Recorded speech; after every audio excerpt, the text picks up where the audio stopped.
الحمد للہ وکفیٰ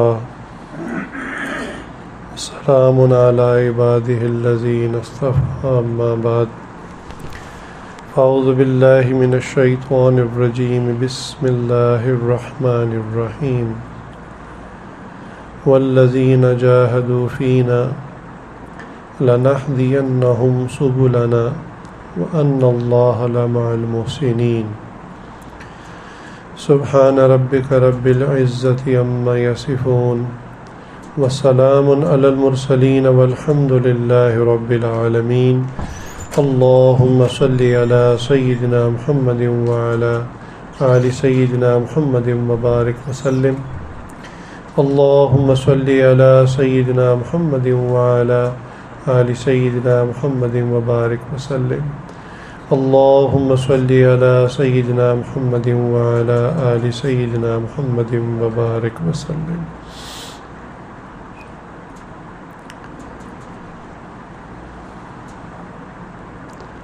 دنیا امتحان گاہ ہے، قبر آرام گاہ ہے اور جنت جو ہے وہ انعام گاہ ہے۔ یہ بات آج ہم مسلمانوں کو اگر سمجھ میں آ جائے تو ہمارے رہن سہن کے طریقے، انداز، مقاصد زندگی،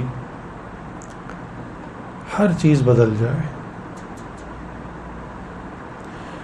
یہ اتنی سی بات کہ دنیا امتحان گاہ ہے، ساری زندگی گزر جاتی ہے، پھر بھی اس بات کا استحضار نہیں ہوتا۔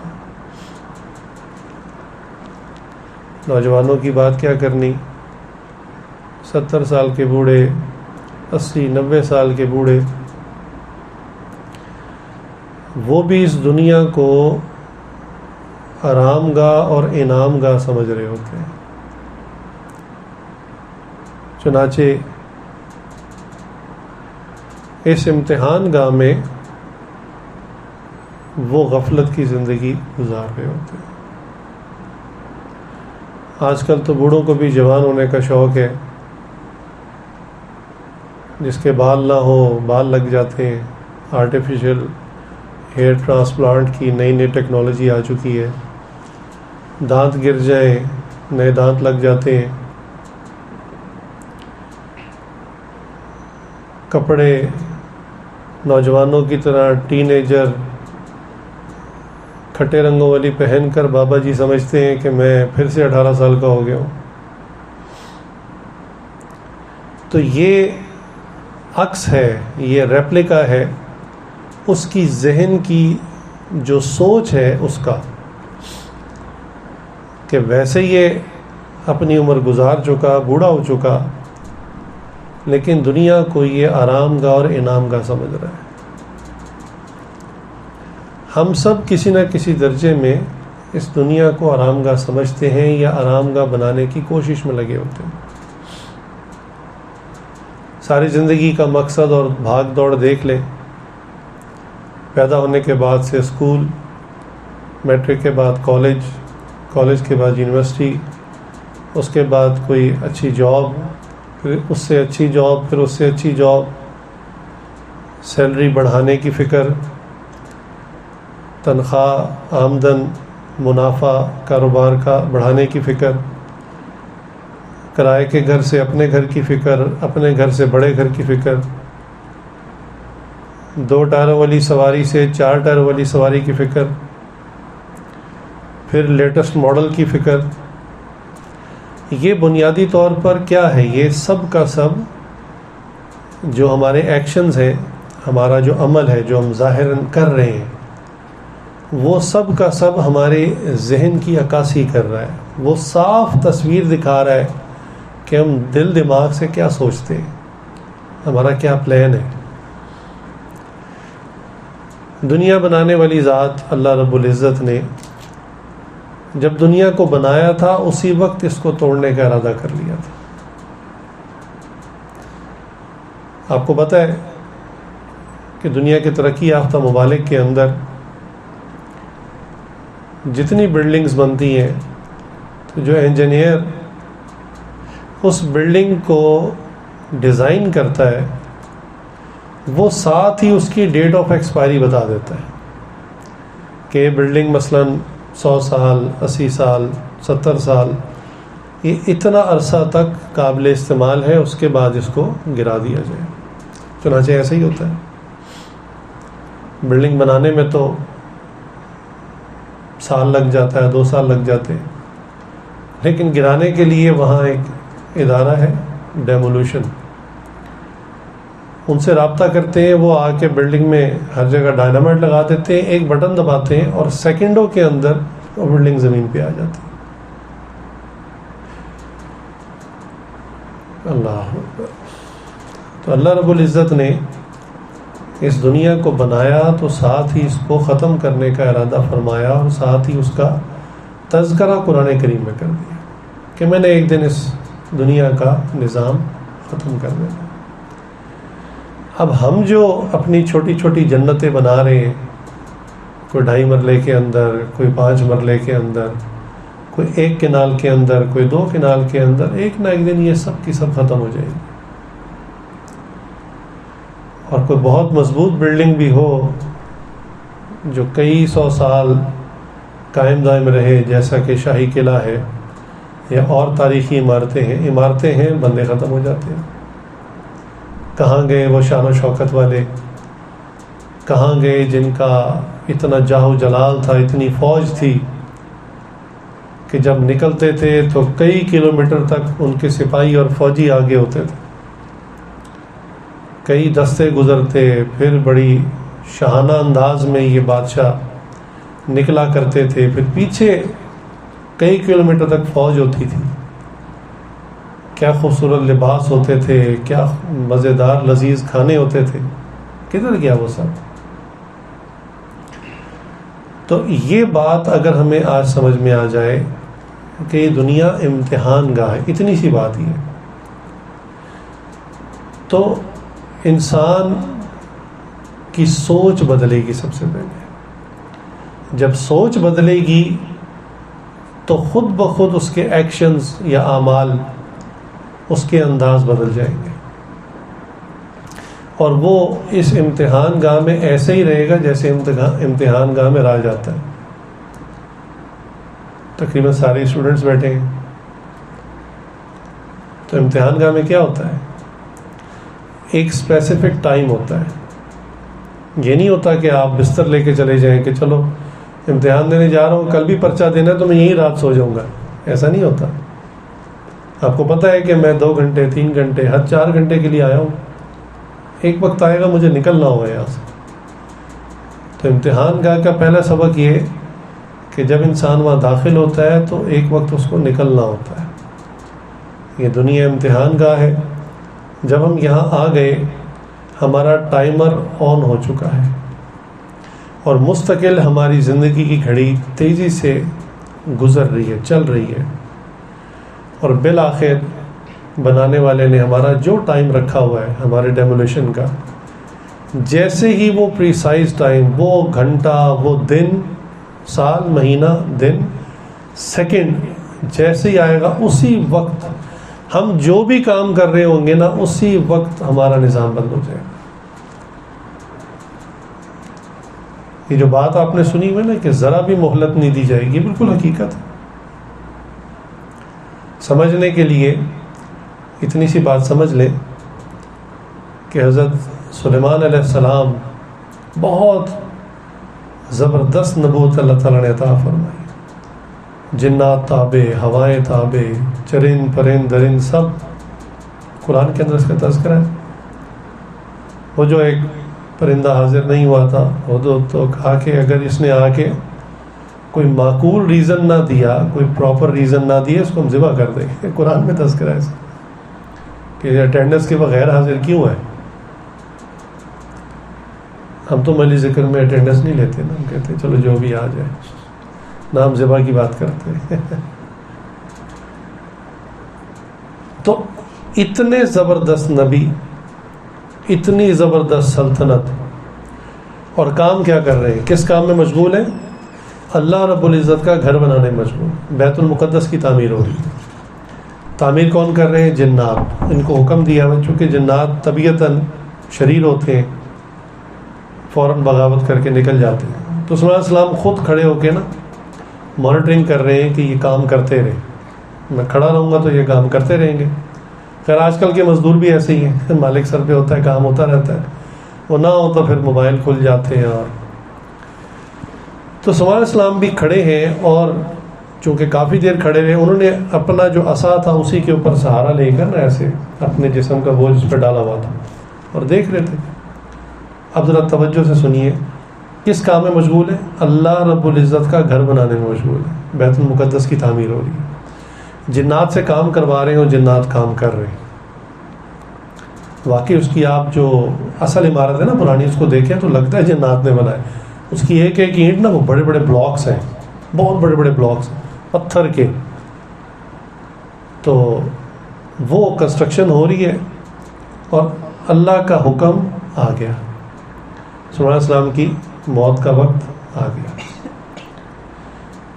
تو میں نے آپ کو بھی کہا تھا، جو بندہ جس کام میں مشغول ہوگا نا، بس ایک سیکنڈ نہ آگے نہ پیچھے، اس کو بلاوا آ گیا تو اس کو جانا پڑے گا۔ بالکل ایسا ہی ہوا۔ چنانچہ سلیمان علیہ السلام اللہ رب العزت کا گھر بنا رہے ہیں، اللہ دیکھ رہے ہیں، چلو کچھ مہلت دے دیتا ہوں، میرا ہی گھر بن رہا ہے، لوگ یہاں آ کے سجدہ ہی کریں گے، اللہ ہی کریں گے، اعتکاف کریں گے، نیک اعمال کریں گے۔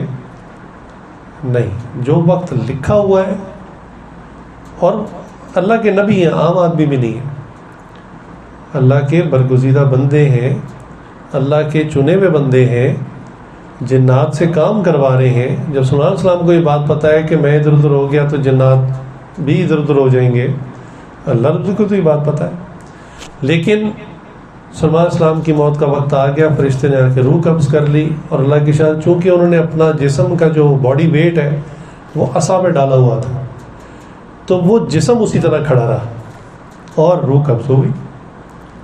اور جنات سمجھے کہ سلیمان علیہ السلام کھڑے ہیں، دیکھ رہے ہیں، وہ کام میں لگے رہے، حتیٰ کہ بیت المقدس کی تعمیر مکمل ہو گئی۔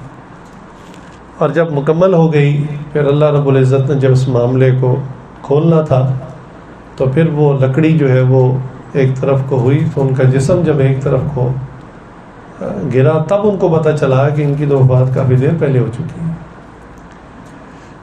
تو میں نے شروع میں ایک بات عرض کی کہ دنیا دارالامتحان، تو امتحان گاہ میں جب انسان داخل ہو جاتا ہے، اس کی واپسی کا ٹائم متعین ہوتا ہے۔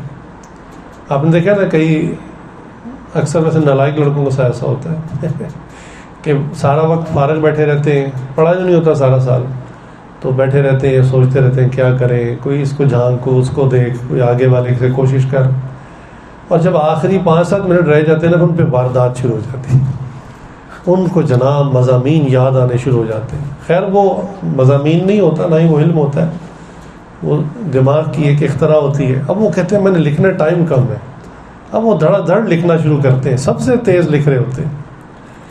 تو وہ ایگزامنر کیا کرتا ہے، پھر وہ گھڑی دیکھ رہا ہوتا ہے۔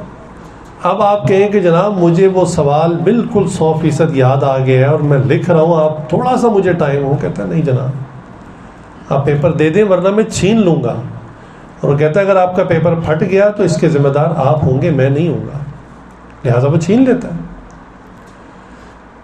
تو یہ دنیا دارالامتحان ہے، یہ آرام گاہ نہیں ہے۔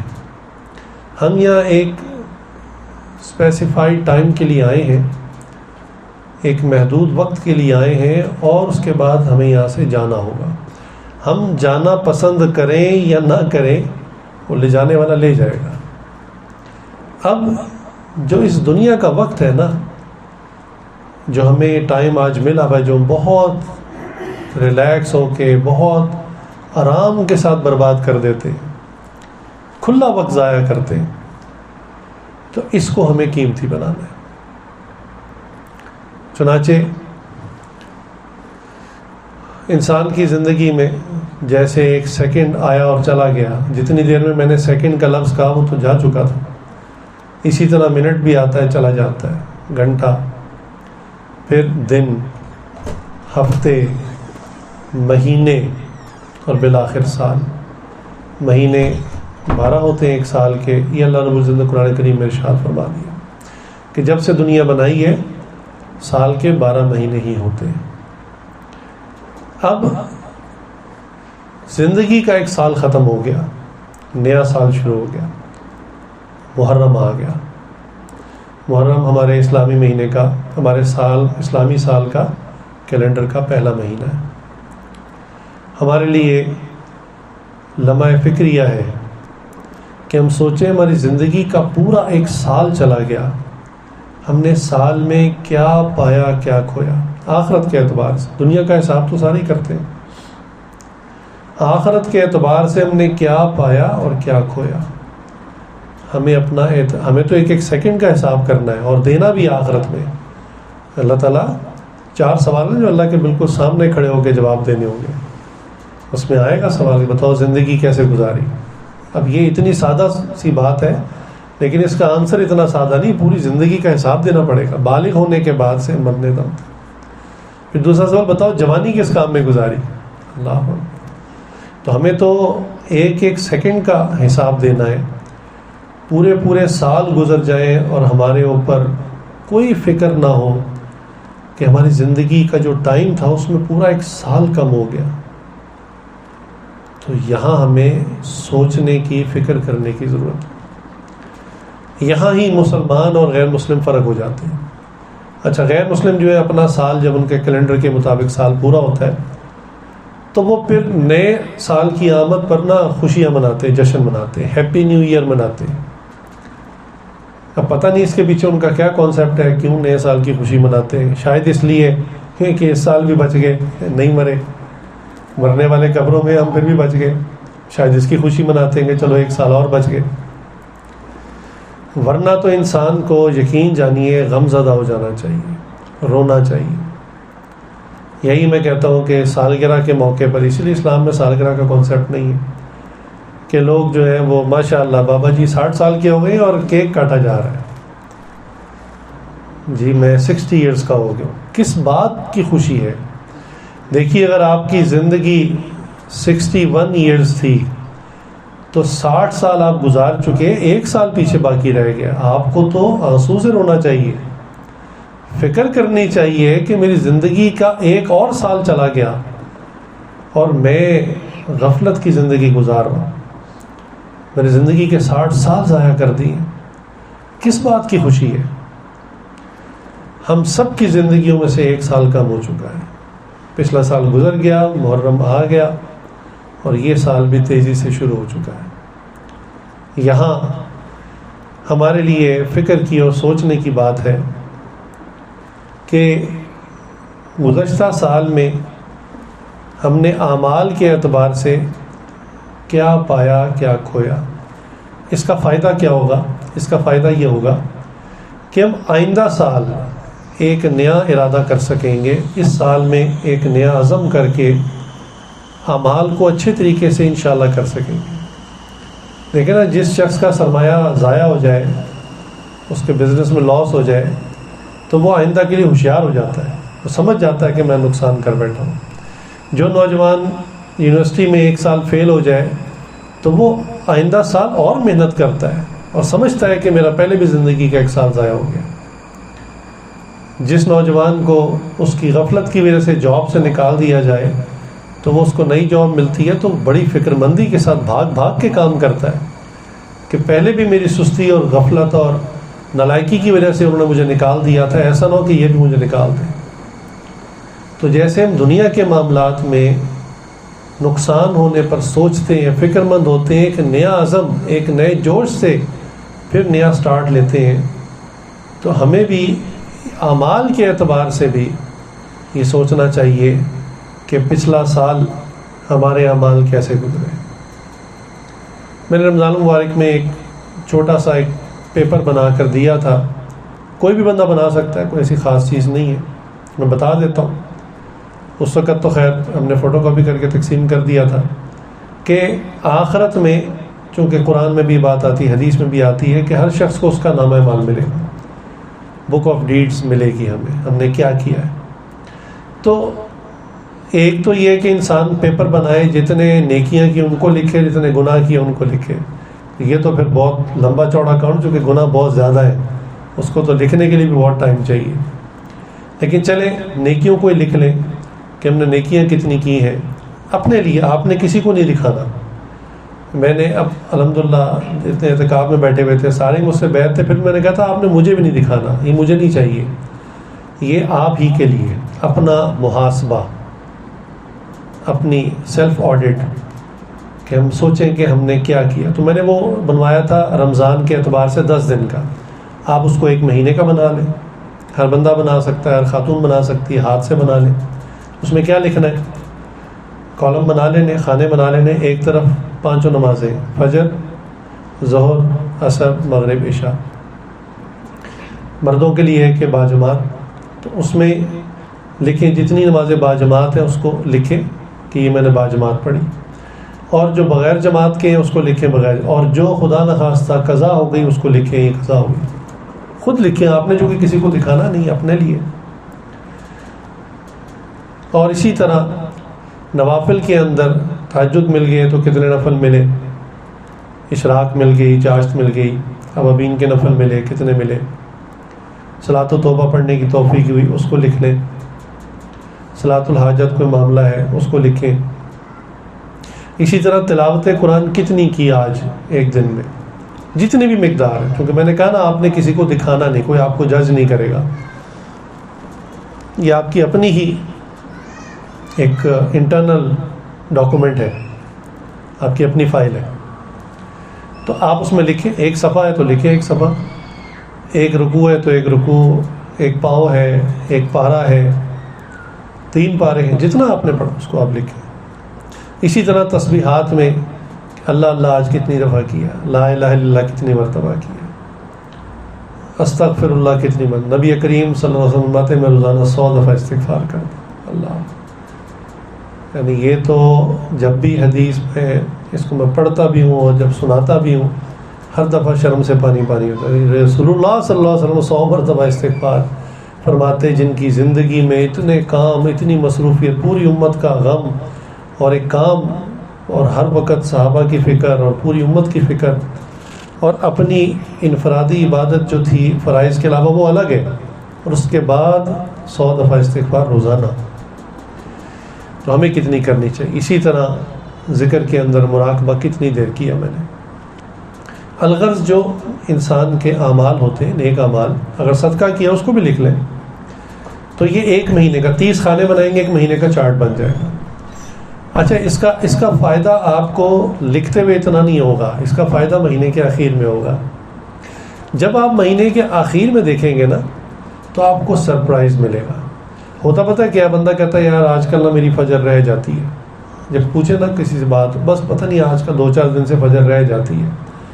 جب وہ کاغذ دیکھے گا تو اس کے رونگٹے کھڑے ہو جائیں گے کہ 30 کے 30 دن ہو سکتا ہے ایک دن بھی فجر نہ ملی.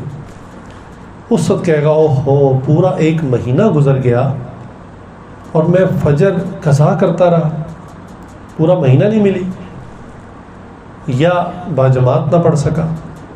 اسی طرح باقی نمازوں کا حال ہے. اسی طرح نوافل. قرآن کے بارے میں جب آپ دیکھیں گے 30 کے 30 خانے خالی ہیں، اللہ نہ کرے ایسا ہو، میں سمجھانے کے لیے کہہ رہا ہوں، اللہ نہ کرے کسی کے ساتھ ایسا ہو کہ ایک دن بھی قرآن نہ کھولے. لیکن مثال دے رہا ہوں کہ بندہ کہتا ہے ہاں میں پڑھتا رہتا ہوں قرآن، ایسی کیا بات ہے. لیکن جب وہ خود دیکھے گا اپنے ہی ہاتھ سے بھرا ہوا کہ جی قرآن کا خانہ تو 30 کے 30 دن خالی ہے، میں نے پورا مہینہ گزار دیا اور قرآن نہیں کھولا، میں نے پورا مہینہ اللہ کا ذکر نہیں کیا، استغفار نہیں کیا، کوئی صدقہ ہی نہیں دیا. تو دیکھیے یہ 1 مہینے کا، صرف 1 مہینے کی آڈٹ رپورٹ ہے.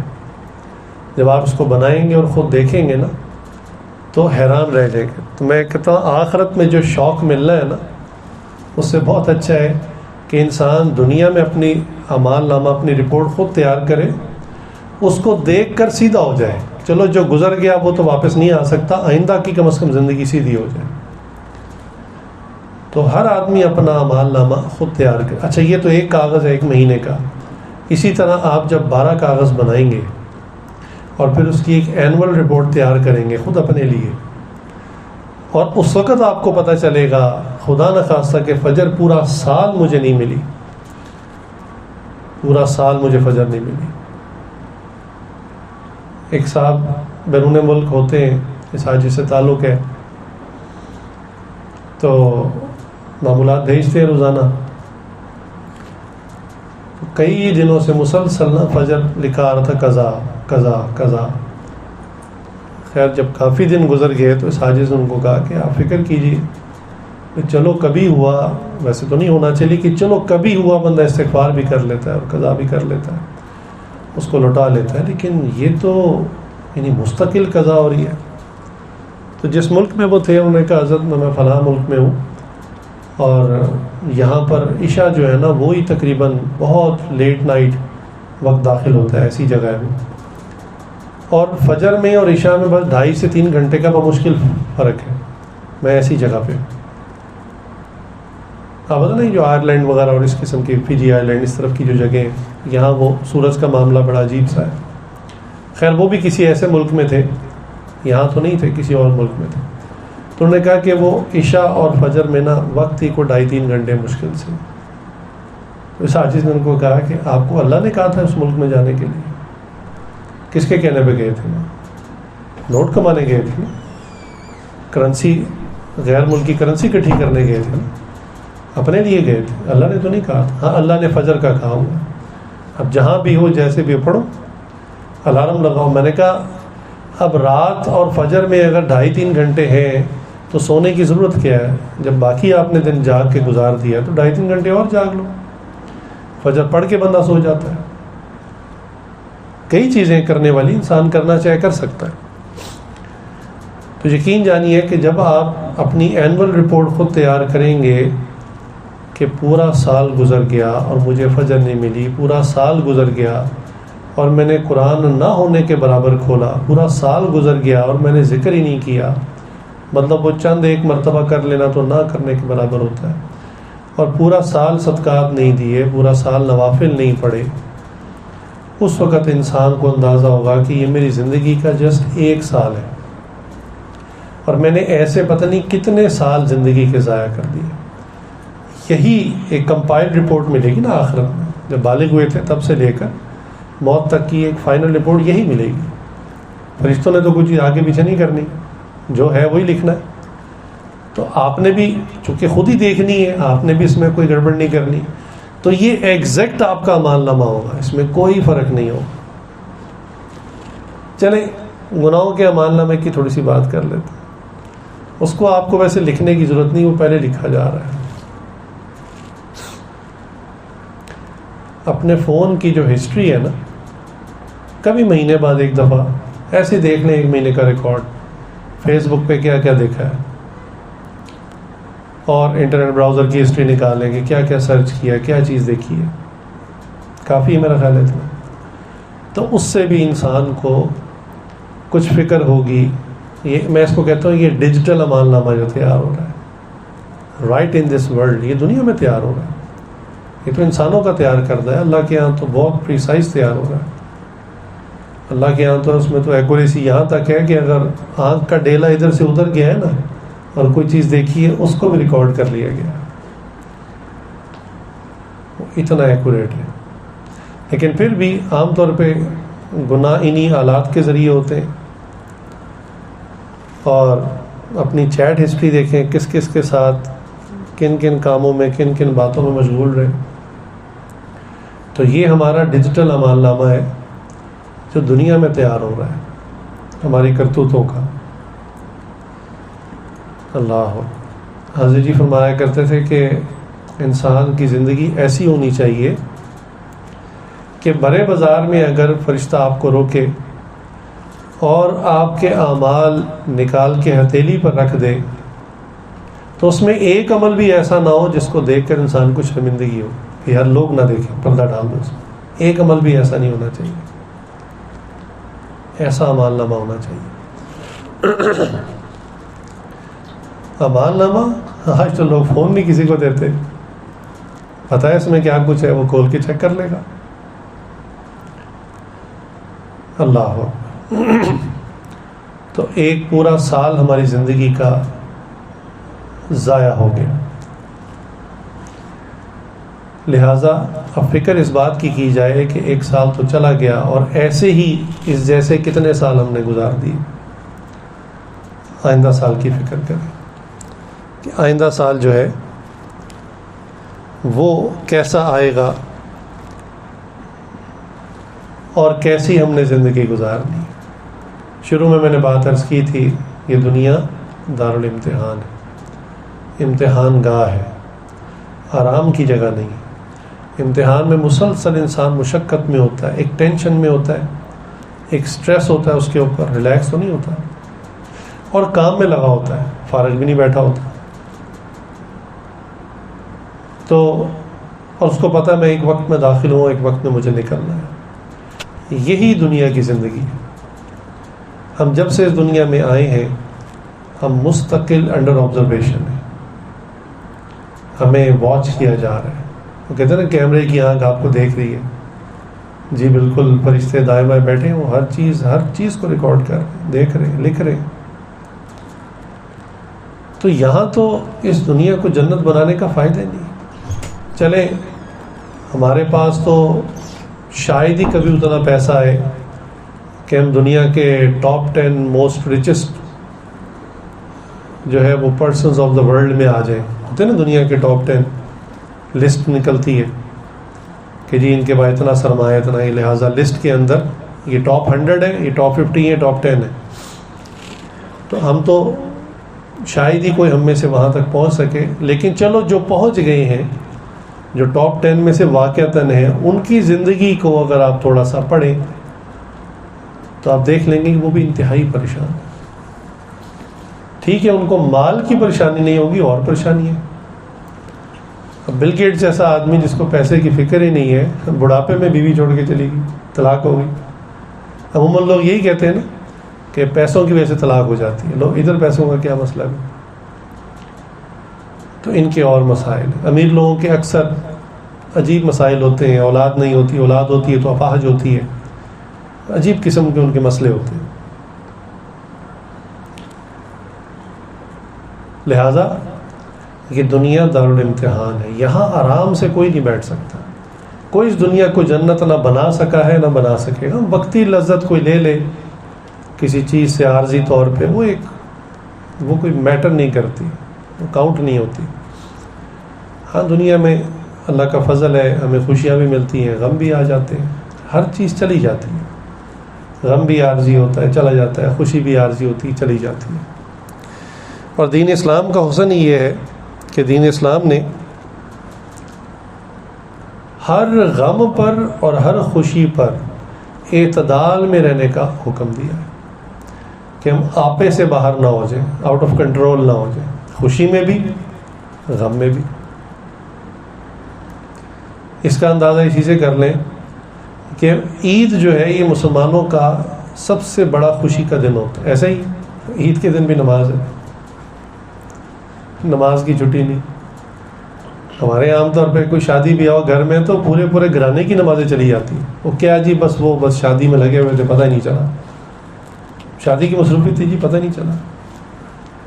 تو اسلام نے کیا درج دیا کہ عید کا دن جو سب سے بڑی خوشی، 2 عیدیں آتی ہیں دونوں پہ نمازیں، ایکسٹرا نماز اضافی عید کی نماز پڑھنی.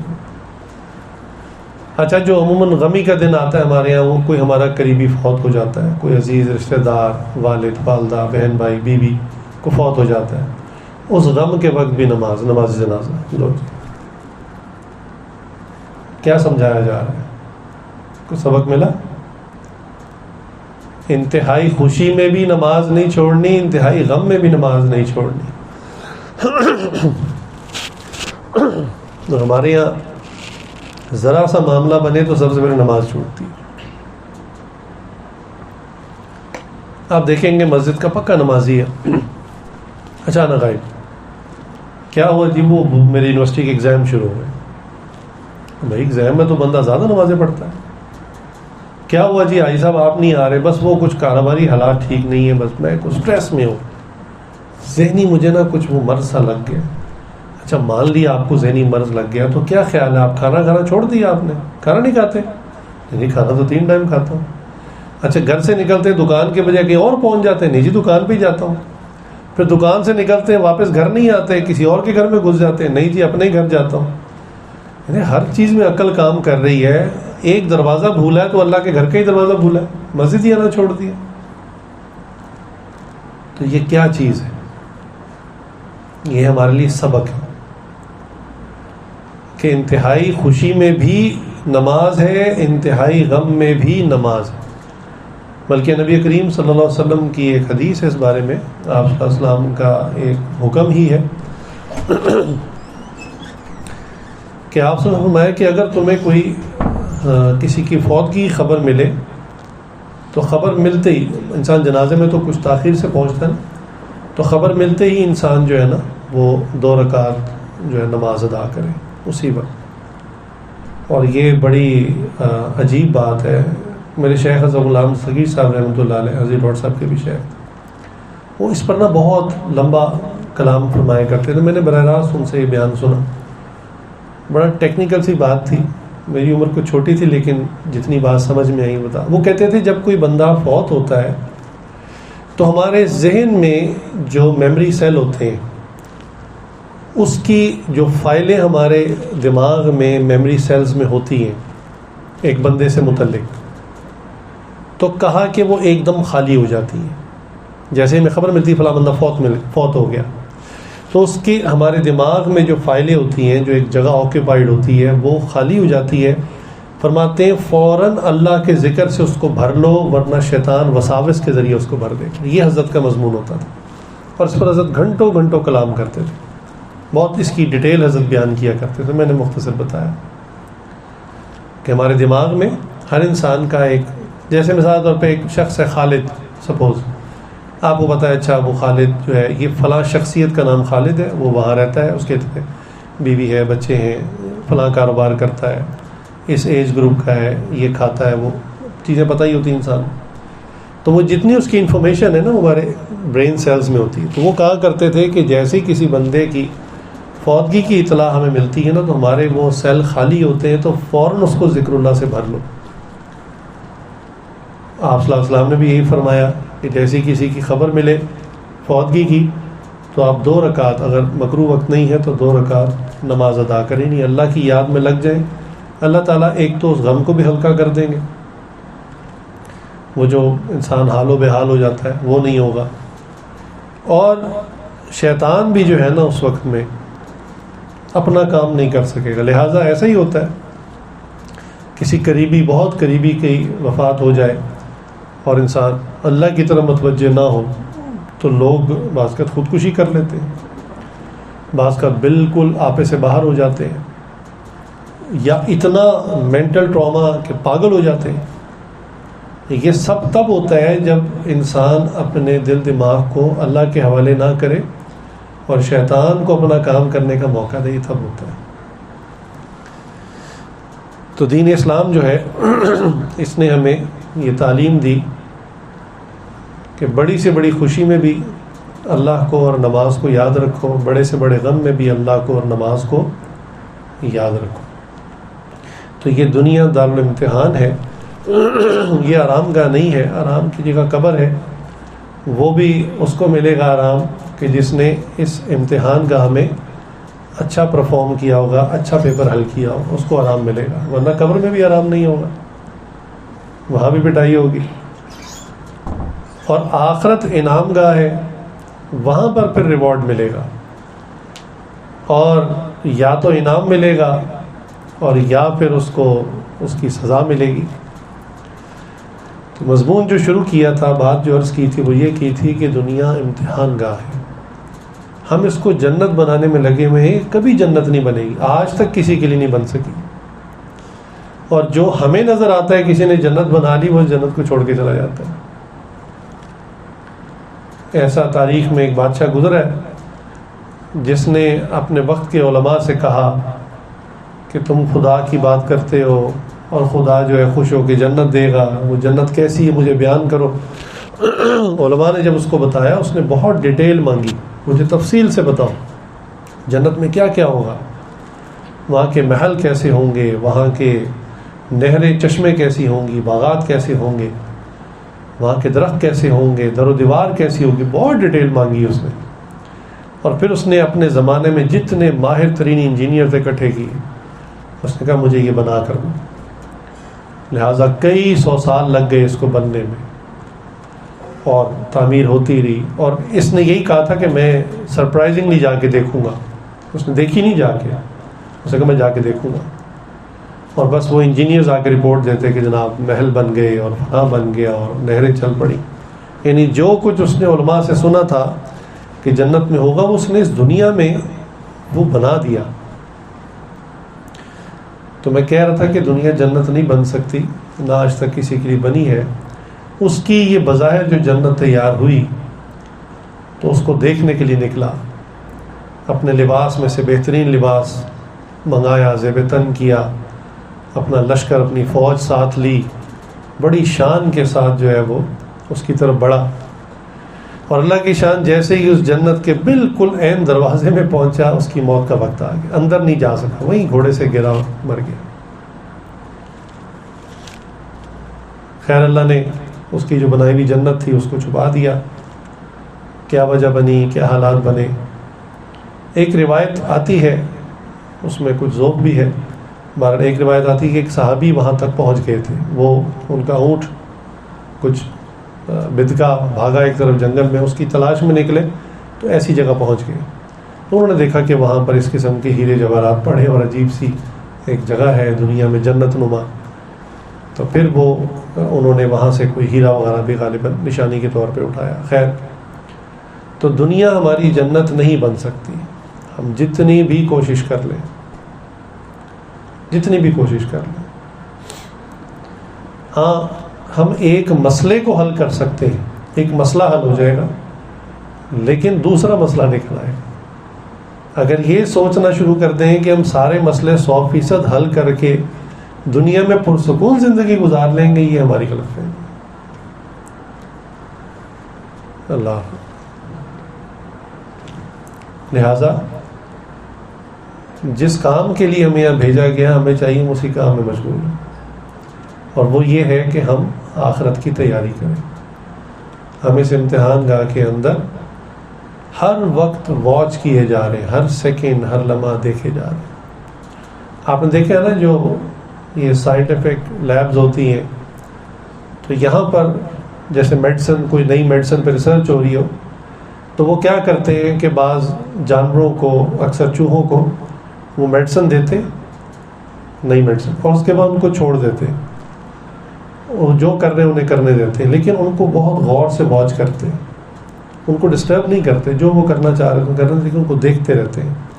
ان کو دیکھ کر پھر ان سے ریزلٹس نکالتے ہیں. ان کو گینی پگس کہتے ہیں. یہ ٹیسٹ سبجیکٹ ہوتا ہے. ان کو بہت غور سے دیکھا جا رہا ہوتا ہے، ان کی مکمل ریکارڈنگ ہو رہی ہوتی ہے.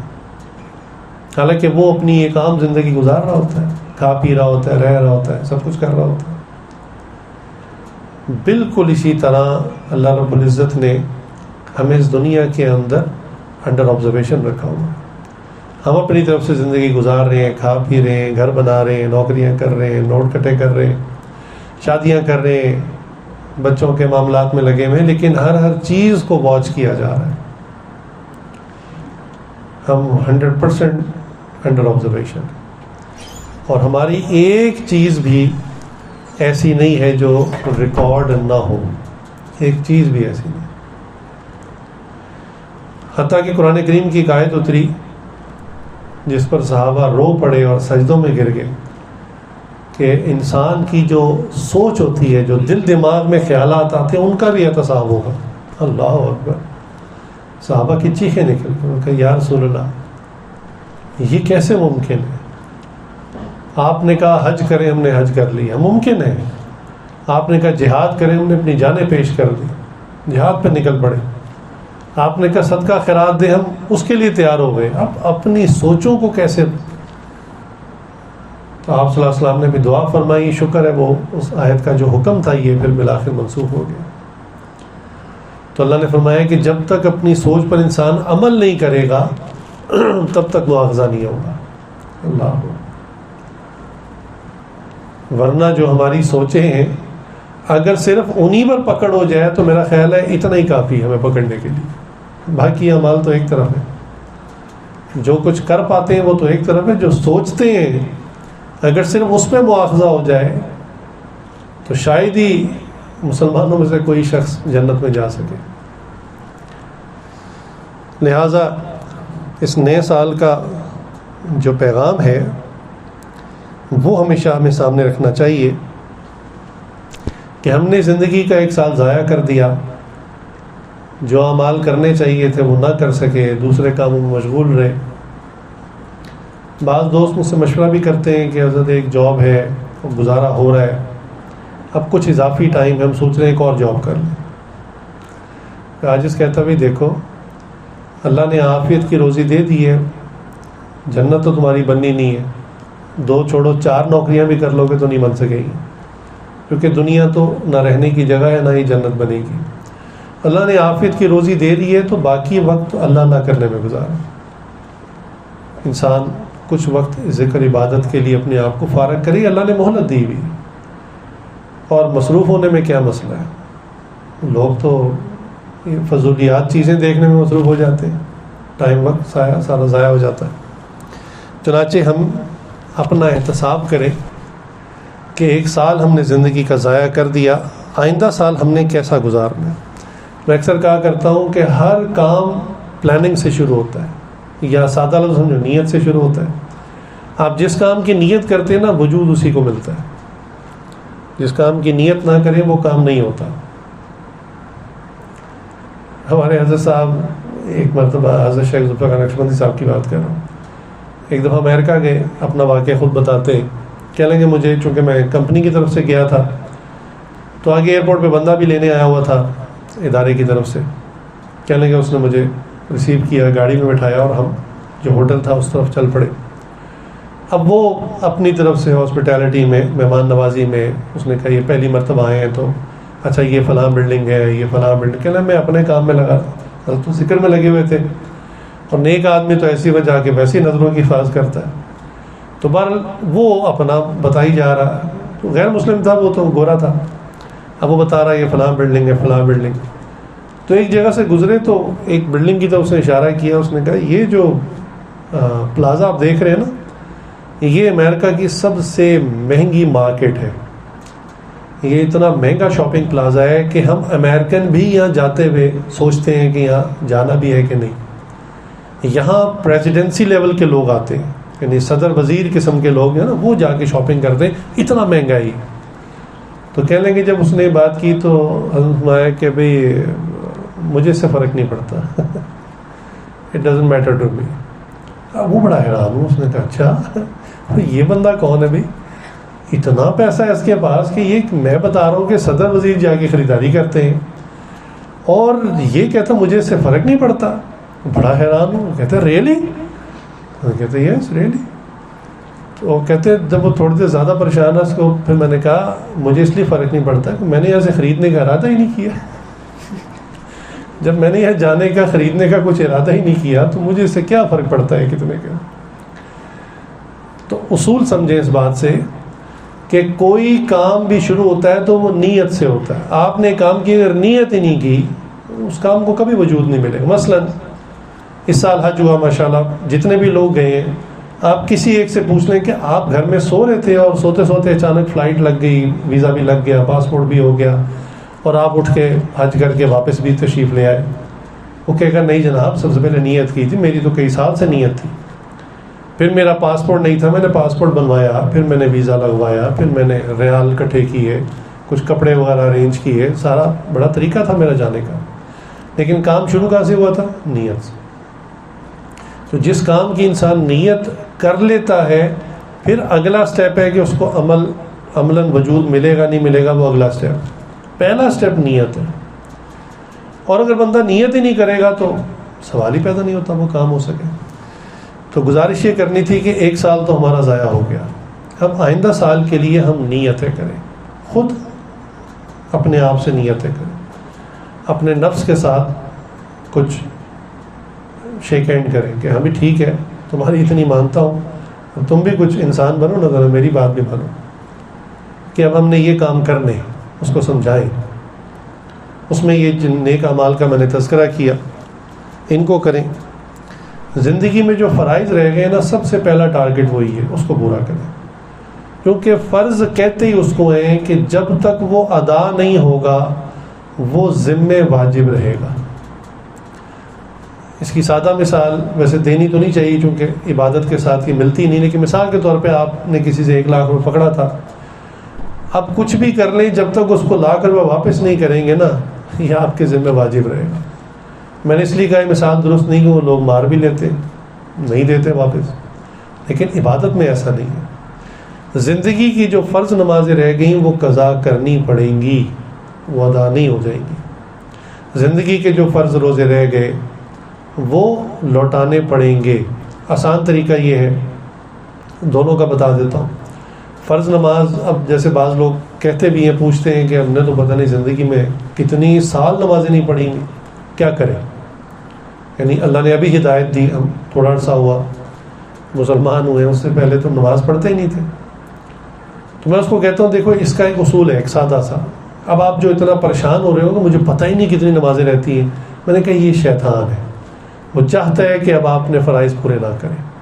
میں نے کہا اتنی سی بات سمجھ لیں کہ آپ کو آپ جتنی بھی نمازیں سمجھتے ہیں میری رہتی ہیں، اس میں آپ کو کوئی جج نہیں کرے گا، کوئی نہیں کہے گا جناب آپ نے غلط کیا، آپ کہتے ہیں 1 سال کی رہتی ہیں، آپ کی تو 5 سال کی رہتی ہیں، کون بولے گا؟ یہ آپ ہی کو پتہ ہے۔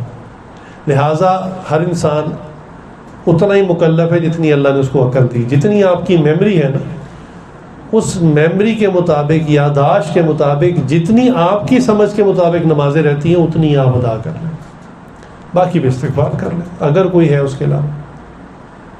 میں اس کا طریقہ بھی خیر عرض کرتا ہوں، میں مثال دیتا ہوں کہ بھی آپ کو کچھ یاد پڑتا ہو، آپ نے کب سے ریگولر نمازیں پڑھنی شروع کی تھی؟ سال یاد ہے، مہینہ چھوڑ دے، دن چھوڑ دے، وہ کہتے ہیں ہاں یہ تو چلو کچھ آسانی ہو جائے گی، حج کیا تھا اس کے بعد سے شروع کر دی تھی، تبلیغی جماعت میں گیا تھا اس کے بعد شروع کر دی تھی، شیخ سے بیعت ہوا تھا اس کے بعد شروع کر دی تھی، والد صاحب فوت ہو گئے تھے، والدہ فوت ہو گئی تھی، توبہ کی تھی، پھر شروع کر دی تھی۔ کوئی واقعہ زندگی میں ہوتا ہے تو میں کہتا ہوں اس سال کو یاد رکھیں، اس سے پیچھے آپ یہ دیکھیں کہ آپ کے بالغ ہونے تک اندازاً کتنے سال بنتے ہیں۔ اب میں بطور مثال لے رہا ہوں، ہر بندہ اپنا کیس خود دیکھے، بالفرض 10 سال بنتے ہیں، لیکن 10 سال میں یہ سوچیں کہ ایسا تو نہیں ہے کہ 10 سال میں آپ نے ایک بھی نماز نہ پڑھی ہو۔ آپ اپنا محاسبہ خود کریں کہ کتنی نمازیں آپ 5 میں سے اکثر پڑھ لیتے تھے اور کون کون سی چھوڑ دیتے تھے۔ میں کہتا ہوں آپ کے لیے آسانی کرتے تو فجر آپ نہیں پڑھتے ہوں گے، ظاہر بات ہے آپ کو عادت نہیں تھی نماز پڑھنے کی، تو فجر تو نہیں پڑھتے ہوں گے، تو آپ 10 سال کی فجر تو اسٹریٹ ہو گیا نا معاملہ کہ یہ تو ساری قضا کرنی ہے۔ اب آ گئی ظہر، عصر، مغرب اور عشاء۔ اکثر عشاء میں بھی غفلت ہو جاتی ہے کہ رات کو نیند کا غلبہ ہے اور کھایا پیا اور سو گئے۔ میں نے کہا وہ آپ پرسنٹیج میں نکالیں، 50% پڑھ لیتے ہوں گے تو 5 سال کی نمازیں سمجھیں قضا کرنی ہے۔ اب جو دن کی نمازیں ہیں وہ عام طور پہ بندہ پڑھ لیتا ہے، چلو اگر آپ سمجھتے ہیں وہ بھی نہیں پڑھی تو ان 3 میں سے کون سی زیادہ پڑھی ہوں گی، پرسنٹیج نکال لیں۔ 25% پڑھی تھی تو 2.5 سال کی نمازیں آپ کی ہو گئی، باقی رہتی ہیں۔ اور اگر کوئی بھی نہیں پڑھی تھی تو پھر آپ کا حساب تو زیادہ سیدھا ہے۔ اسی طرح آپ جمعہ تو بہرحال پڑھتے تھے نا، اگر مسلمان جمعہ تو پڑھتے ہی ہیں، تو جو 7ویں دن جمعہ آتا ہے تو ظہر کی جگہ وہ جمعہ ہوتا ہے، جمعہ آپ پڑھتے رہے تو وہ اس کا حساب نکال لیں کہ وہ آپ پڑھ چکے ہیں۔ اس طرح بیٹھ کر کچھ حساب نکالیں، کچھ موٹا موٹا فگر سامنے آئے گا، ایسی بات نہیں ہے۔ اچھا یہ بہت زیادہ نمازیں ہوں گی، ان کو جب آپ پڑھنے بیٹھیں گے تو آپ کے گھٹنے جواب دے جائے گے۔ اس کا آسان طریقہ کیا ہے؟ حساب اکٹھا نکال لیں، ایک دفعہ دماغ لگا کر آن پیپر اس چیز کو لے آئیں کہ میری اتنی فجر، اتنی ظہر، اتنی عصر، اتنی مغرب، اتنی عشاء رہتی ہے، ایک دفعہ اس کو آن پیپر لے آئیں۔ جب وہ آ جائے تو اب پڑھنی کیسے؟ پڑھنے کا انتہائی آسان طریقہ یہ جو علماء نے فرمایا کہ آپ جو آج اس وقت کی نماز پڑھنے لگے ہیں نا، اسی کے ساتھ زندگی کی ایک قضا نماز بھی پڑھ لیں، کیونکہ آپ نے وضو بھی کیا ہوا ہے اور آپ اللہ کی طرف متوجہ بھی ہیں۔ اگر یہ سب سے آخری درجہ، ہمت ہے تو زیادہ پڑھ لیں، لیکن چلیں ایک نماز تو پڑھ سکتے ہیں۔ مثلا آج کی جو فجر پڑھی تھی اس کے ساتھ 2 رکعت فرض جو فجر کے زندگی کے چھوٹے تھے وہ پڑھ لیں، ظہر کے ساتھ ظہر کے 4، عصر کے ساتھ عصر کے 4، مغرب کے ساتھ 3، اور عشاء میں 4 فرض اور 3 وتر، چونکہ واجب یہ ساتھ پڑھنے۔ اور جیسے جیسے پڑھتے جائیں تو اپنے اس کاغذ پہ اس کو اپڈیٹ کرتے جائیں. ٹائم لگے گا لیکن کوئی بات نہیں, ایک وقت آئے گا انشاءاللہ آپ کی نمازیں پوری ہو جائیں گی. آپ تو مرد ہیں سارے, ایک خاتون جو ساجد سے بیعت ہے ان کی پچھلی کئی نمازیں رہتی تھیں, انہوں نے اسی طرح ساجد کے بتانے پر لکھا اس کو کہ میری اتنی نمازیں رہتی ہیں, اور مجھے بڑی خوشی ہوئی کہ پچھلے دن ان کا میسیج آیا, انہوں نے کہا میری اب صرف 6 قضا نمازیں رہ گئی, باقی سب مکمل ہو گئی. تو ہمت کرنے والے ہمت کرتے. تو فرض وہ ہے کہ جب تک ادا نہیں کریں گے وہ ادا ہوگا نہیں, ذمہ واجب رہے گا. اسی طرح رمضان کے روزے ہیں, اسی طرح زکوٰۃ ہے, اور حج تو ہے ہی ایک زندگی میں فرض, تو وہ اب تک نہیں ہوا تو اب اس کا ارادہ کر لیں. تو فرائض سب سے پہلے ہیں, فرائض اپنے اعمال میں سب سے پہلے ہیں. تو نئے سال کا جو ایک نیا عزم ہونا چاہیے وہ یہ کہ آئندہ سے تو میں کوئی فرض نہیں چھوڑوں گا. جس بندے کو پتا ہو پچھلا لوڈ آف نہیں ہوا تو اگلا میں لوڈ کیسے چڑھا لوں, تو اس سے ایک فکر تو یہ ہوگی کہ آئندہ کوئی نماز نہیں چھوڑنی. انشاءاللہ فکر سے نماز پڑھے گا انسان اور کوئی فرض نہیں چھوڑے گا, رمضان کے روزے ہوں یا زکوٰۃ ہو یا اور کوئی معاملہ ہو. تو ایک تو آئندہ کے لیے معاملہ سیدھا ہو جائے گا, اور پچھلا آہستہ آہستہ آہستہ انشاءاللہ اترنا شروع ہو جائے گا. انسان کی نیت ہو کہ میری زندگی رہی تو میں انشاءاللہ مکمل کر لوں گا, بالفرض اس سے پہلے زندگی ختم ہو گئی, تو نیت کی وجہ سے انما الاعمال بالنیات, نیت کی وجہ سے انشاءاللہ اللہ کی ذات سے امید ہے اللہ اس کا حساب پورا کر دیں گے, کیونکہ یہ نیت کر کے عمل شروع ہو چکا تھا.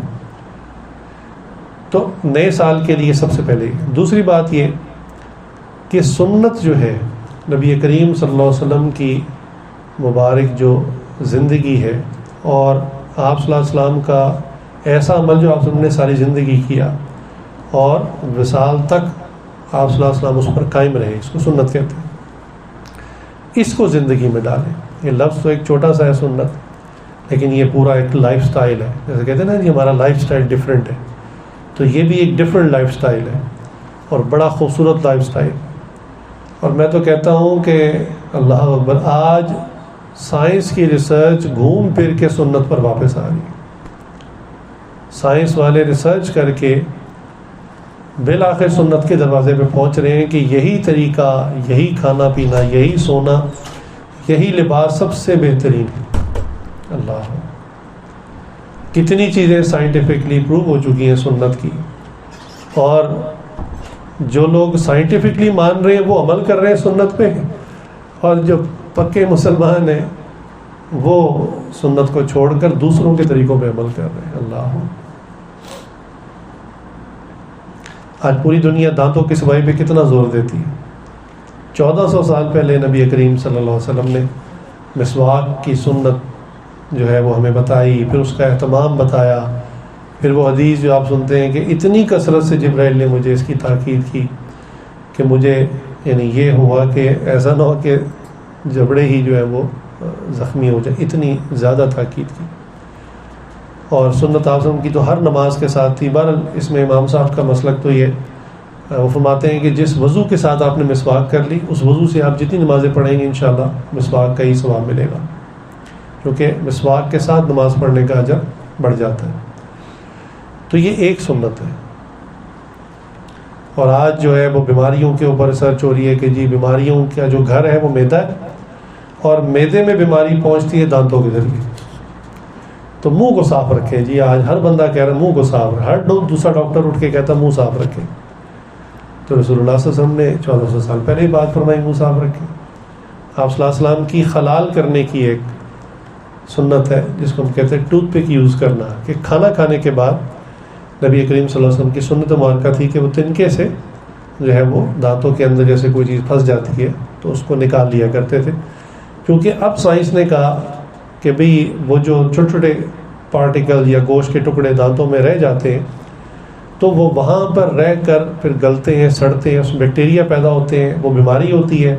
پھر ہم جو چیز کھاتے ہیں یا پیتے ہیں وہ پھر سیدھا کہاں پہنچتی ہے, معدے میں, اور وہ کیڑے معدے میں پہنچ جاتے ہیں اور وہاں سے بیماری سٹارٹ ہوتی ہے. چلے ضمن ایک بات یاد آ گئی, آپ کو نیند نہ آ جائے. آپ کو پتہ ہے شیر جو ہے نا یہ بھی ٹوتھ پک کرتا ہے. شیر, ببر شیر کی بات کر, یہ بھی ٹوتھ پک کرتا ہے. اچھا شیروں میں تو پتہ ہے ڈینٹسٹ بھی نہیں ہے, اس نے کون سا دانت کسی کو چیک کرانا ہے. اب اس نے کھانا بھی گوشت ہے, وہ تو سیلڈ پہ گزارا نہیں کر سکتا. اچھا گوشت کھانے والا جانور چونکہ اس نے نوچنا ہے تو ظاہر سی بات ہے کہ گوشت جو ہے وہ اس کے دانتوں کے درمیان کچھ تو وہ بڑے پیسز تو کھا جاتا ہے لیکن جو باریک باریک ریشے ہوتے ہیں نا اس کے دانتوں کے بیچ میں پھنس جاتے ہیں، اور جب وہ کھانا کھا لیتا ہے تو اس کی دانتوں میں نا اس کو الجھن سی شروع ہو جاتی ہے، اللہ کا نظام ہے۔ اب جب دانتوں میں الجھن شروع ہو جاتی ہے تو اس کو ضرورت پڑتی ہے ٹوتھ پک کرنے کی، اب وہ ٹوتھ پک کر تو نہیں سکتا خود، لہٰذا ایک پرندہ ہے چھوٹا سا، چڑیا سے بھی تھوڑا چھوٹا ہے، خاص ایک پرندہ ہے، وہ اللہ نے اس پرندے کی غذا اس کے اندر رکھی ہے اور اس شیر کو پتہ ہے کہ یہ پرندہ کس لیے آیا میرے پاس، وہ پرندہ وہ اڑ کے سامنے آ کے بیٹھ جاتا ہے، جب وہ سامنے بیٹھ جاتا ہے نا تو شیر کے اوپر ایک ہلکی سی غنودگی سی آئے کھانا کھانے کے بعد، جیسے ہمیں بھی، اسی لیے کیلولا بھی ایک سنت ہے،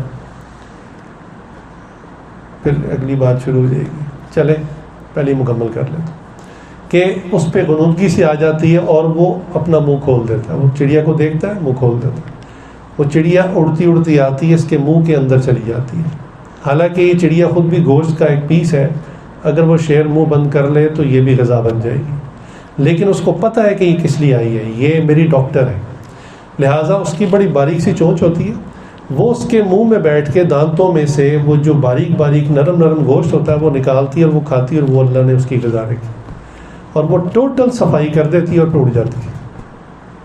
آپ اس کو نیٹ پہ چیک بھی کر لیجیے گا، پرندے کی تصویر بھی آ جائے گی۔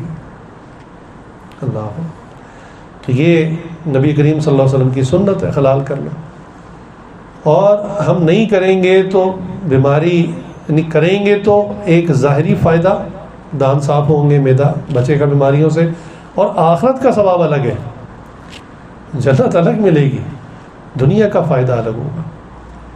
اور جو ہے کیلولا کی بات کر رہا تھا، تو ایک انٹرنیشنل ایک پلیٹ فارم ہے ٹیڈ ٹاک کے نام سے، وہاں پہ بڑے بڑے ریسرچ آرٹیکلز آتے ہیں، پی ایچ ڈیز پلس لوگ ہوتے ہیں، نیچے میٹرک پاس کوئی نہیں ہوتا، سارے اسی قسم کے انٹلیکچوئلز ہوتے ہیں، اور وہ بڑا ایک پریسائز کوئی ان کا ٹاپک ہوتا ہے جس پہ بڑی وہ محنت کر کے آتے ہیں اور باقاعدہ ایویڈنس کے ساتھ، دلائل کے ساتھ وہ بات کرتے ہیں کہ جناب یہ جو میں کہہ رہا ہوں اس کا یہ پروف ہے۔ تو وہاں ایک پی ایچ ڈی بندہ آیا اور اس نے اسی کے اوپر پورا ٹاپک شیئر کیا کہ ایک ریسرچ ہوئی ہے کہ جس میں انہوں نے، اور خاص طور سے مردوں پر اس نے کہا کہ جو دوپہر کو کچھ دیر کے لیے آرام کرتے ہیں، لیٹ جاتے ہیں، تو ان کے اندر یہ جو کارڈیک اریسٹ ہے، ہارٹ اٹیک جسے ہم کہتے ہیں، اس کے چانسز بہت حد تک غالباً 70 to 80% اس نے کہا کہ یہ کم ہو جاتے ہیں، صرف دوپہر کو کچھ دیر آرام کر لینے سے ہارٹ اٹیک کے چانسز 70 سے 80% ریڈیوس ہوئے، کم ہو جاتے ہیں۔ میں نے کہا اتنی انگریزی بول رہا ہے، سیدھا سیدھا بولنا کہ کیلولا کی سنت پر عمل کرو، سیدھی بات نہیں کرنی۔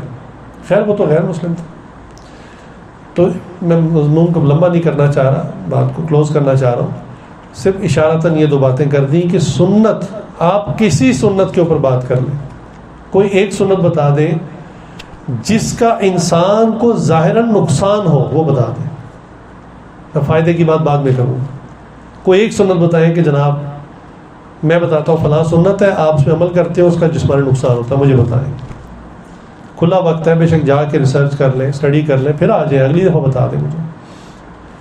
میں تو کہہ رہا ہوں ہر سنت کے فائدے ہیں، جب ایک چیز کا فائدہ نظر آ رہا ہو، غیر مسلم اس کو اڈاپٹ کر رہے ہیں آج کل کہ اس کا فائدہ ہے، مسلمان کس بات پہ پریشان ہے، کیوں اتنا شرمندہ ہے سنت کے اوپر؟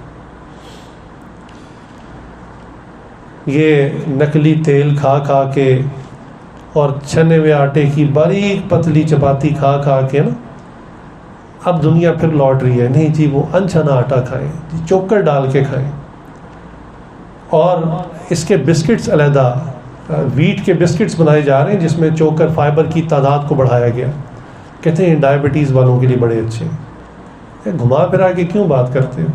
رسول کریم صلی اللہ علیہ وسلم نے کبھی چھنا ہوا آٹا نہیں کھایا زندگی میں، کبھی چھنا ہوا آٹا نہیں کھایا، جو را فارم میں ہوتا نا، چکی اس زمانے میں جو پیستی تھی موٹا موٹا، اس میں سارا تن کا بھوسا جو ہوتا وہ سارا ساتھ ہوتا تھا، فائبر ساتھ ہوتا تھا، 100% فائبر، وہ روٹی آپ صلی اللہ علیہ وسلم کھاتے تھے۔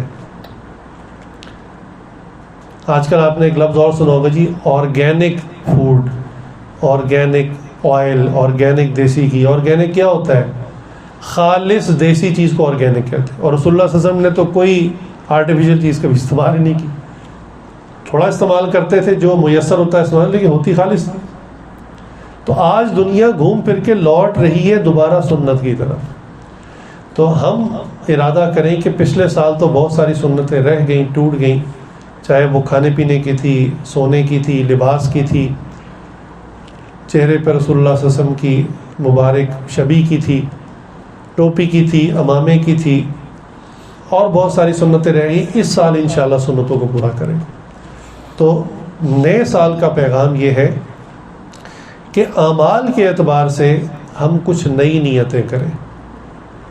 خواتین میں جو عورتیں پردہ نہیں کرتی وہ اس کا ارادہ کریں. پردے میں حفاظت ہے. عجیب بات ہے کہ پردہ کرنے کا نقصان کوئی نہیں ہے, فائدے ہزاروں ہیں.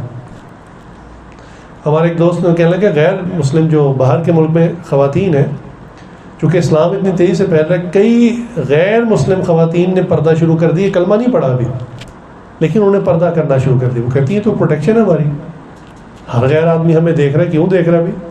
کہتی ہیں تو پروٹیکشن ہے. تو عجیب بات کہ وہ عقلیات پر چل کر سنت کے فائدے تلاش کر کے اس پہ عمل کر رہے ہیں, اور مسلمان کو شوق چڑھا ہوا ہے ماڈرن بننے کا. میں لیٹسٹ فیشن کروں گا, میں ماڈرن بنوں گا, اپنی سنت کو چھوڑ کر نقصان کے راستوں پر چل. لہٰذا ہمارے لیے یہ نیا سال یہی پیغام لایا کہ ہم قربانی کرنے کا جذبہ سیکھیں. عجیب بات کہ سال کا آخری مہینہ ذی الحج ہے, اور حج بہت تکلیف و مشقت ہوگا نام. حج آسان نہیں ہے. کچھ دوست جو اس سال حج کر کے آئے نا, اپنے کچھ کارروائی سنا رہے تھے. اللہ اکبر. میں اکثر یہ آپ نے سنا ہوگا, میں کہتا تھا بھی جوان آدمی حج کرے, اور میں نے یہ بات کہی تھی اپنے ایک بیان میں کہ جو حج یا عمرے پہ جانا چاہتا ہے, اگر وہ روزانہ 10 کلومیٹر چل لیتا ہے یہاں پر, تو وہ وہاں جا کے سروائیو کرے گا, یعنی اس کا کچھ گزارا ہو جائے گا. اس کا یہ حال نہیں ہے کہ پہلے دن ہی جا کے بستر میں گرا اور پاؤں پہ چھالے اور گھٹنے جواب دے گئے اور جسم اکڑ گیا. اس کا یہ حال نہیں. جو روزانہ 10 کلومیٹر یہاں چل لیتا ہے وہ وہاں جا کے کچھ سروائیو کر لے گا. اس مرتبہ جو کارگزاری سنی تو اللہ اکبر.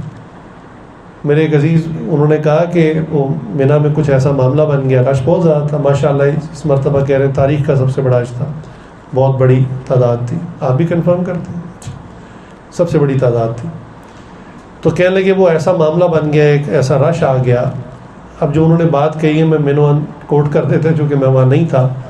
انہوں نے کہا 4 سے 5 گھنٹے مستقل اس طرح میں لوگوں میں پسا ہوا تھا کہ سینہ اور آگے والے کی کمر اور میرا سینہ اور میرے پیچھے پھر دوسرے کا سینہ, اور اس طرح کے سانس لینے میں دقت ہو رہی تھی. 4 سے 5 گھنٹے اسی طرح چلتے رہے, آہستہ آہستہ. جگہ ہی نہیں تھی جانے کی کہ ہم کہیں دائیں بائیں نکل. اتنا جیم پیک تھے کہ کہتے کہ سانس لینا مشکل تھا, پسلیاں دب رہی تھی. 4 سے 5 گھنٹے مسلسل. اب جو انہوں نے بیان کیا میں نے ویسے ہی آپ کو بتا دیا. اللہ. تو بھائی حج تو ایک مشقت کا نام ہے. میں کہتا تھا کہ جوان حج کرے, اب میں کہتا ہوں نوجوان حج کرے. بڑھاپے کا کانسیپٹ وہ پتہ پھاڑ کے پھینک دے. بوڑھا آدمی دوسروں کے سر پر ہوتا ہے. سچی بات ہے, بوڑھا بندہ اپنے لیے بھی وبال جان ہوتا ہے, دوسرے کے لیے بھی وبال. اگلا بندہ خود کو نہیں سنبھال سکتا, بوڑھا بندہ کیسے سنبھالے؟ تو جتنا جلدی ہو سکے جس نے فریضہ دانی کیا کر لے. دن بدن رش بھی اور قیمتیں بھی اور ہر چیز مشقت کی طرف جا رہی ہے, تو اس فرض کو جتنا جلدی کر لیں اتنا اچھا ہے. تو کہہ یہ رہا تھا کہ سال کا آخری مہینہ ذی الحج وہ بھی مشقت, اور پہلا مہینہ محرم, اور محرم مہینہ آغاز ہی شہادتوں سے ہوتا ہے. اللہ. حضرت عثمان غنی رضی اللہ تعالیٰ عنہ کی شہادت. اللہ. حضرت عمر فاروق رضی اللہ عنہ کی شہادت. 10 محرم کو حضرت حسین رضی اللہ کی شہادت, ان کے گھر والوں کی شہادتیں. اللہ. یعنی آپ پڑھنا شروع کریں تاریخ میں اور کتابوں میں تو ایک قطار لگی ہوئی ہے, ایک لمبی فہرست ہے شہادتوں کی. کیا پیغام مل رہا ہے کہ نیو ایئر منانے کی, خوشیاں منانے کی کوئی ضرورت نہیں ہے, کوئی کانسیپٹ نہیں ہے. وہی لفظ یاد رکھے جو میں نے جہاں سے بیان شروع کیا تھا، یہ دنیا دارالامتحان ہے، دارالامتحان، امتحان گاہ ہے. یہاں اگر کوئی ترنے والا مل جاتا ہے، کوئی سکھ کا سانس مل جاتا ہے، کوئی چھوٹی سی خوشی مل جاتی ہے، اس پر اللہ کا شکر ادا کریں. اصولی طور پہ تو یہ بھی نہیں ملنا چاہیے تھا. بھائی امتحان میں بھی کوئی کسی کو خوشی ملتی ہے؟ امتحان میں تو سٹریس ہوتا ہے مستقل، 3-4 گھنٹے بندہ پریشر میں بیٹھا ہوتا ہے. تو دنیا میں کوئی اچھا ساتھی مل جائے، کوئی اچھا دوست مل جائے کسی کو، اس لیے آتا ہے جس میں جس کو نیک بیوی مل گئی اس کو سب کچھ مل گیا. تو دنیا میں جس کو کوئی راحت اور خوشی مل گئی، کوئی راستے کا اچھا ساتھی مل گیا، تو اللہ کا شکر ادا کریں کہ مجھے تو مستقل سٹریس میں اور تکلیفوں میں اور مجاہدے اور مشقت میں رہنا تھا، اللہ نے آسانی کر دی. اب اگر ہم اپنی زندگی پر اس سارے مضمون کے سن کے نظر ڈالیں تو یقین مانیں ہم جنت میں رہتے ہیں. میں اور آپ جن حالات سے گزر رہے ہیں ہم جنت میں ہیں.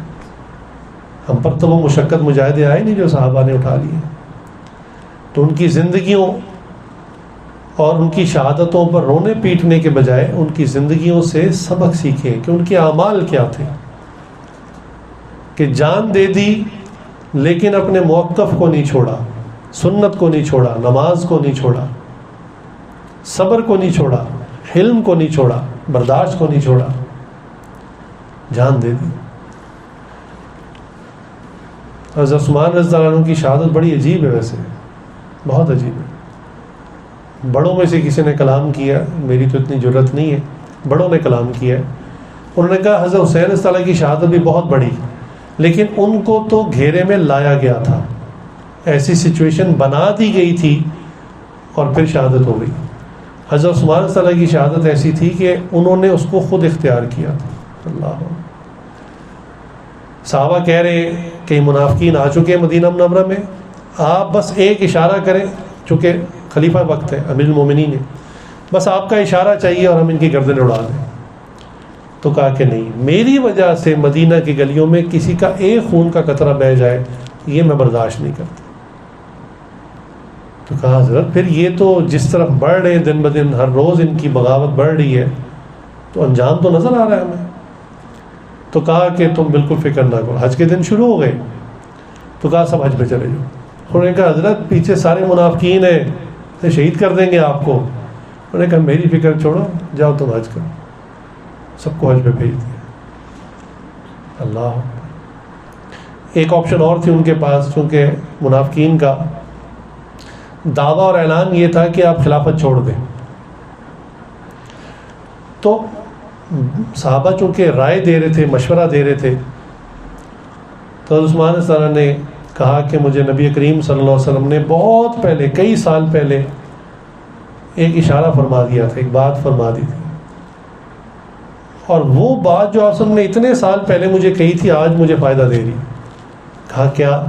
کہا کہ عثمان ایک وقت آئے گا اللہ آپ کو عزت کی چادر پہنائیں گے اور لوگ اس چادر کو چھیننا چاہیں گے، آپ نے وہ چادر نہیں اتارنی. اللہ، کہنے لگے یہ جو مجھے آج خلافت ملی ہوئی ہے، میں جو حالات دیکھ رہا ہوں، یعنی میں اپنی طرف سے تشریح کر رہا ہوں، ان کے الفاظ نہیں ہیں، کہ جو حالات نظر آ رہے تھے وہ خلافت آرام سے چھوڑ دیتے. ان لوگ کو کون سی کوئی سیٹ کا مسئلہ تھا یا کوئی عہدے کا مسئلہ تھا. نبی کریم صلی اللہ علیہ وسلم کے اس فرمان کی وجہ سے وہ کہتے تھے عزت کی چادر اللہ نے پہنائی، میں نہیں اتار سکتا. اب دوسری آپشن تھی کہ ٹھیک ہے پھر جب خلیفہ آپ ہیں تو منافقوں کو اڑا کے رکھ دیں، حکم دیں اور صفائی ہو جائے. کہا کہ نہیں، میری وجہ سے مدینے کی گلی میں خون کا قطرہ میں نہیں. لہٰذا اینڈ کیا ہوا کہ اپنے ہی گھر میں وہ ہیں اور باہر سے منافقین نے گھیرا ڈال کے گھر کو حصار میں لے لیا. نہ کوئی اندر جا سکتا، نہ کوئی باہر آ سکتا. گھر میں کتنے دن کا راشن تھا، ختم ہو گیا. ایک صحابی ہیں، وہ پچھلے کسی گھر کی کھڑکی سے رات کی تنہائی میں چھپ کر اندر گئے، عثمان رضی اللہ عنہ سے ملے اور کہا کہ حضرت یہاں تو بڑی آپ کے لیے مشقت ہے، نہ کھانے کو کچھ ہے نہ پینے کو کچھ ہے. تو یہ اس دن کی صبح کی بات ہے، ہاں فجر کے قریب، فجر سے کچھ پہلے، جس دن شہادت ہو رہی ہے. تو کہنے لگے، دیکھا تو عثمان رضی اللہ عنہ کا چہرہ بڑا تر و تازہ، عام طور پہ جیسے روزے میں ہو جاتا ہے آدمی کی ظاہری حالت. تو بڑے حیران نے کہا حضرت آپ بالکل فریش لگ رہے ہیں، تر و تازہ ہیں. تو انہوں نے کہا ہاں کافی عرصے سے انہوں نے کھانا پانی سب بند کیا ہوا ہے. تو آج ہی رات کو ان نبی کریم صلی اللہ علیہ وسلم کی زیارت ہوئی. آپ صلی اللہ علیہ وسلم نے مجھے پینے کے لیے کوئی چیز عطا فرمائی, کوئی ڈول دیا. تو کہنے لگے وہ جب سے میں نے پیا ہے میں اب بیدار ہونے کے بعد بھی اس کی ٹھنڈک اپنے سینے میں محسوس کر رہا ہوں. اور دوسری بات فرمائی, چونکہ میں نے روزہ رکھا ہوا تھا, جب کھانے کو کچھ نہیں ہوتا نا پھر یہ نیک لوگ روزہ رکھتے ہیں. اللہ, تو کھانے کا روزہ رکھا ہوا تھا. نبی کریم صلی اللہ علیہ وسلم خواب میں فرمایا کہ اگر تم چاہو تو تمہاری مدد کی جائے, اور اگر چاہو تو آج رات شام کا روزہ ہمارے ساتھ افطار کر لو. اللہ, تو فرمانے لگے کہ میں نے نبی کریم صلی اللہ علیہ وسلم سے عرض کر دیا کہ میں اس کو قبول کرتا ہوں, افطاری آپ کے ساتھ کروں. اسی دن اسی شام کو شہادت ہو جاتی ہے. اللہ, تو دیکھیے جتنے بھی صحابہ ہیں وہ ہمارے لیے ایک نمونہ ہے, ہمارے مینٹور ہیں, ہمارے لیے رول ماڈل ہیں. انہوں نے جان کیوں دے دی؟ ان کے پاس بھی ایک سیف ایگزٹ تھا. اچھا یار میں وقتی طور پہ آپ کی بات مان لیتا ہوں, اور بعد میں جا کے بندہ اعلان کر دیتا ہے. جیسے کوئی بندہ آپ کی کن پٹی پہ پسٹل رکھ دے اور کل میں کفریہ کہنے کو کہے, تو فتویٰ اس پر ہے کہ آپ جان بچانے کی خاطر وقتی طور پہ وہ بات کہہ سکتے ہیں جو وہ کہہ رہا ہے, اور بعد میں جا کے آپ دل سے اس کو نہ کہیں اور بعد میں آپ اعلان بھی کر دیں کہ میں نے یہ بات تو جان بچانے کے لیے کی. صحابہ نے اس کو بالکل اختیار نہیں کیا. حسین رضی اللہ کا بھی معاملہ یہ تھا, ان کو کہا جا رہا تھا کہ بیعت کریں, سب کر چکے ہیں آپ بھی بیعت کریں. کہا بھی میں آپ کا علاقہ چھوڑ جاتا ہوں, نہیں کرتا بیعت. میں اس شخص کو اہل نہیں سمجھتا, جب میں اس کو اہل نہیں سمجھتا بیعت نہیں کرتا. اب دوسری صورت جھگڑے کی ہے تو میں جھگڑا نہیں کرتا, میں علاقہ چھوڑ جاتا ہوں, بات ختم ہو. آپ کو آپ کا علاقہ مبارک ہو. اور جب گھیرے میں لے لیا, خاندان پورا گرفت میں آ گیا اور حالات وہی کر دیے کہ کھانا پانی سب بند کر دیا, تو تب ان کے پاس پھر ایک سیف روٹ تھا. وہ کہتے ہیں اچھا چلو آؤ یار میں بیعت کر لیتا ہوں. بھائی اوپر سے بندہ کلمات کہہ لیتا ہے اور کہہ دیتا ہے, اظہار کر دیتا ہے میں نے بیعت کر لی. نہیں, اپنے موقف پہ قائم رہے. ہم ذرا سی بات میں جو چیز سب سے پہلے چھوڑتے ہیں وہ دین چھوڑتے ہیں. ذرا سی بات, اچھا بھلا نیک نمازی آدمی دفتر میں فائل پھنس جائے, رشوت کی بات ہے یار لے لو, ہوتا ہے کہ نہیں؟ کیا کہتے ہیں جی کام اس کے بغیر نہیں ہوتے. ہم نے 2 نفل پڑھ کے اللہ سے مانگ کے دیکھا بھی تھا, اور میں نے نمازیوں کی بات تو بتا دی ہے پہلے کہ کوئی غم کوئی ایسی بات ہے سب سے پہلے نماز چھوڑتی ہے. تو ان حضرات کی زندگی جو ہمارے لیے رول ماڈل ہے وہ یہی ہے کہ جان دینے پر بن گئی, لیکن اپنے دین کو اپنے موقف کو جو ہے وہ قطعا نہیں چھوڑا, اس پر قائم رہے. اور جان تھی, جان تو چلی جاتی, شہادت کی موت ہو یا بستر پہ انسان نے بالآخر دنیا سے جانا ہے. کل نفس ذائقۃ الموت, ہم سب نے چلے جانا. لیکن وہ لوگ دنیا میں ایک اپنا نشان چھوڑ گئے. آج دنیا ان کو یاد کرتی ہے کہ نہیں کرتی؟ حالانکہ بستر پہ پتہ نہیں روزانہ اربوں خربوں لوگ مر جاتے ہیں. تاریخ میں کتنے لوگ مر گئے, کوئی یاد کرتا ہے؟ نہیں کرتا, پتہ بھی نہیں ہوتا ہے. لیکن انہوں نے ایک مارک چھوڑا ہسٹری میں, آج ہم ان کو یاد کر رہے ہیں اتنے 100 سال گزر جانے کے بعد. اس کی کیا وجہ ہے؟ اس کی وجہ ان کے وہ عزائم تھے, دین پر پختگی تھی, دین پر عمل تھا, ڈٹے رہنا تھا. تو یہ ہمارے لیے بھی تو ایک لیسن ہے نا کہ ہم بھی اپنی زندگی میں جو چھوٹی چھوٹی پریشانیاں آتی ہیں اس میں دین پر ڈٹے رہیں, دین سے نہ ہٹیں. اللہ تعالیٰ سے دعا ہے جو کہا سنا اللہ ہم سب کو اس پر عمل کی توفیق عطا فرمائے. وآخر دعوانا الحمدللہ رب العالمین. ذکر کر لیجیے لا الہ الا اللہ, لا الہ الا اللہ, لا الہ الا اللہ, لا الہ الا اللہ, لا الہ الا اللہ, لا الہ الا اللہ, لا الہ الا اللہ, لا الہ الا اللہ, لا الہ الا اللہ, لا الہ الا اللہ, لا الہ الا اللہ, لا الہ الا اللہ, لا الہ الا اللہ, لا الہ الا اللہ, لا الہ الا اللہ, لا الہ الا اللہ, لا الہ الا اللہ, لا الہ الا اللہ, لا إله إلا الله لا إله إلا الله